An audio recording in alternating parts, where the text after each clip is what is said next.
Shalom saudaraku, salam damai sejahtera di dalam kasih Kristus. Berjumpa lagi dengan saya, Didi Juli. Kita akan belajar berapologetika bersama-sama di channel ini. Nah, dalam kesempatan kali ini saya mau menampilkan sebuah video yang lumayan masih hangat, yaitu kesaksian dari seorang dulu mantan artis, yaitu Ibu Kiki Fatmala, dimana baru-baru ini berani tampil di muka umum untuk mendeklarasikan imannya bahwa dia benar-benar percaya Yesus dan sekarang sudah pindah keyakinan menjadi Kristen. Nah, sebelum saya menampilkan kesaksian sedikit saja dari beliau, saya mau menunjukkan sedikit kesaksian dari seorang ustadz mualaf gitu ya.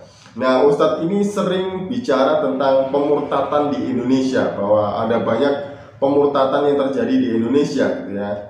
Nah, apa yang disampaikan oleh Ustadz ini, yaitu Ustadz Munsir Sitomorang.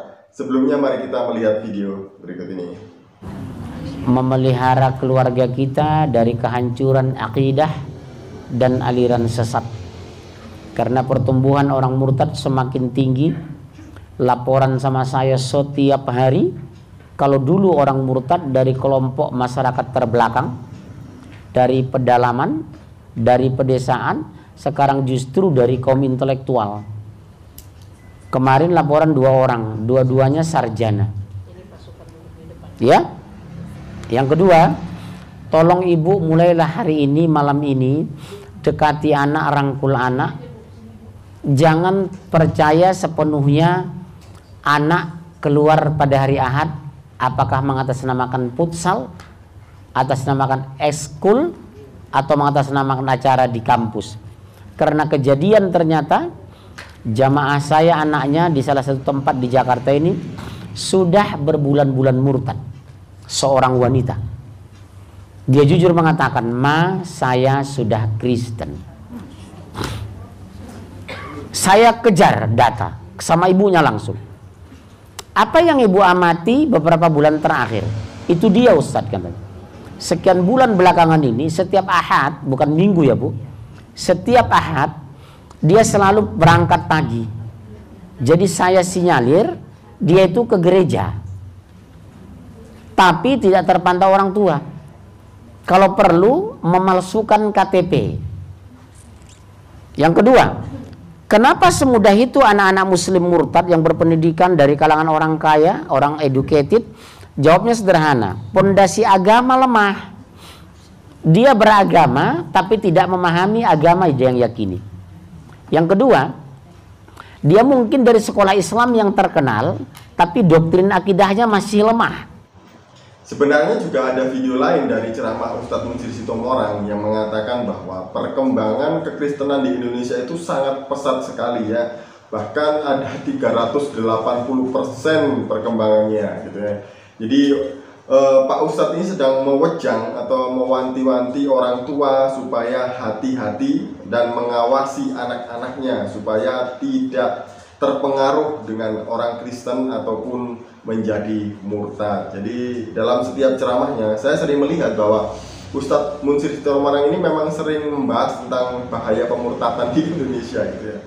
Ya, padahal kalau kita melihat juga banyak sekali bahaya pemualafan di Indonesia ya. Tapi orang Kristen mah santai-santai aja gitu, nggak sepanas beliau ini ya. Seperti ustadz-ustadz yang lain juga sama saja sebenarnya gitu ya. Nah, bagaimana dengan perkembangan Kristen di Indonesia? Ya kalau dibilang pesat banyak, ya memang banyak gitu ya. Kalau kita melihat YouTube juga banyak kesaksian dari saudara-saudara kita sebelah yang akhirnya percaya kepada Tuhan Yesus dan menerima Yesus sebagai Tuhan dan Juru Selamatnya, dan itu tidak dapat dipungkiri. Nah, saya sendiri juga menggembalakan di satu gereja gitu. Nah, gerejanya juga 100% itu dari seberang gitu ya, dari saudara kita sebelah gitu ya. Dan mereka orang-orang yang sangat semangat mengikut Tuhan, orang-orang yang sangat setia, tulus dalam mengikut Tuhan, karena memang mereka merasa diselamatkan, bahwa dipanggil dari hidup yang berkelimang dosa, kemudian dosa-dosanya diampuni. Nah, ketika mereka percaya kepada Tuhan Yesus, mereka percaya dengan sungguh-sungguh dan hidup mereka benar-benar diberikan untuk Tuhan Yesus ini.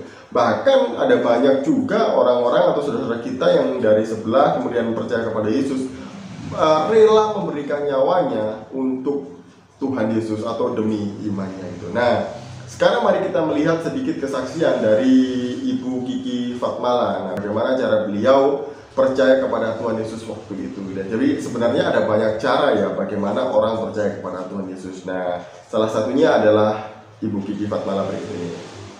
Saya di sini mau memberi kesaksian kebaikan Tuhan dalam hidup saya. Tahun 2014 saya main ke rumah temen, terus pada saat itu saya lagi banyak problem, banyak masalah untuk keluarga.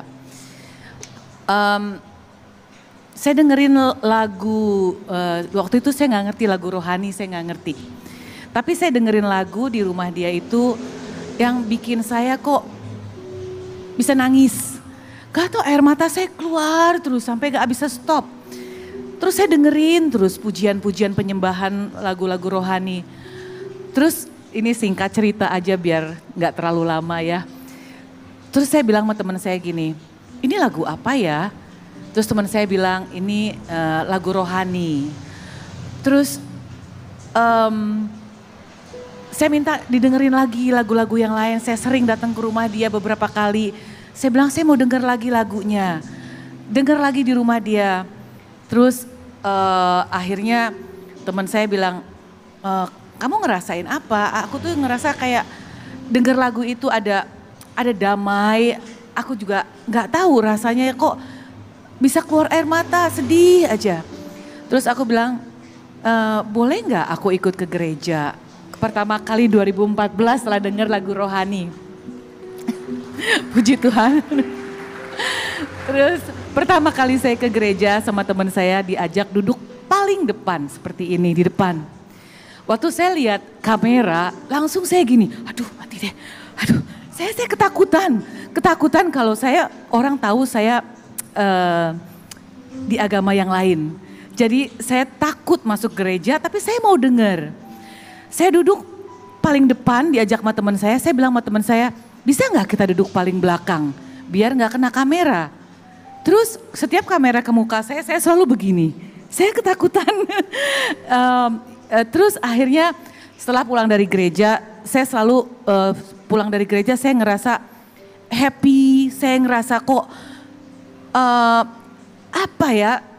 saya dengerin firman-firman yang pertama kali saya dengar ke gereja, dengar firman yang kasih dan mengampuni. Itu saya ingat terus. Terus minggu ke depannya saya lagi ke gereja lagi. Ada kerinduan saya mau ke gereja. Setiap minggu saya ikut sama teman saya ke gereja yang sama. Tapi saya duduknya paling belakang. Karena saya gak mau dilihatin ada kamera. Terus dengan berjalannya waktu saya ngerasa ada damai sejahtera kalau saya pulang dari gereja. Udah singkat cerita kemarin corona ya, lagi corona gereja tutup. Gereja tutup, saya tetap ada kerinduan untuk beribadah. Saya sangat hormat dan salut bagi orang-orang yang berani mendeklarasikan imannya kepada Tuhan Yesus di muka umum, kemudian di sosial media gitu ya. Apalagi mereka yang public figure gitu ya.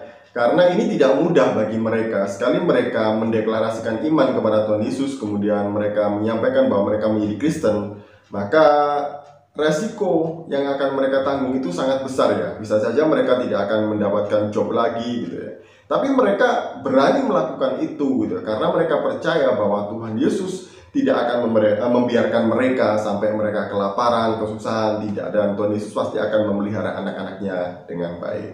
Nah, seringkali orang yang percaya kepada Tuhan Yesus itu mendapatkan penganiayaan memang gitu ya, dari orang terdekat, dari teman, dari pekerjaan gitu ya. Tapi ada satu ayat firman Tuhan yang sangat menguatkan gitu ya, yang malam hari ini saya juga mau bagikan kepada Bapak Ibu teman-teman semuanya, yaitu di dalam Matius 5 ayat yang ke-10 gitu ya.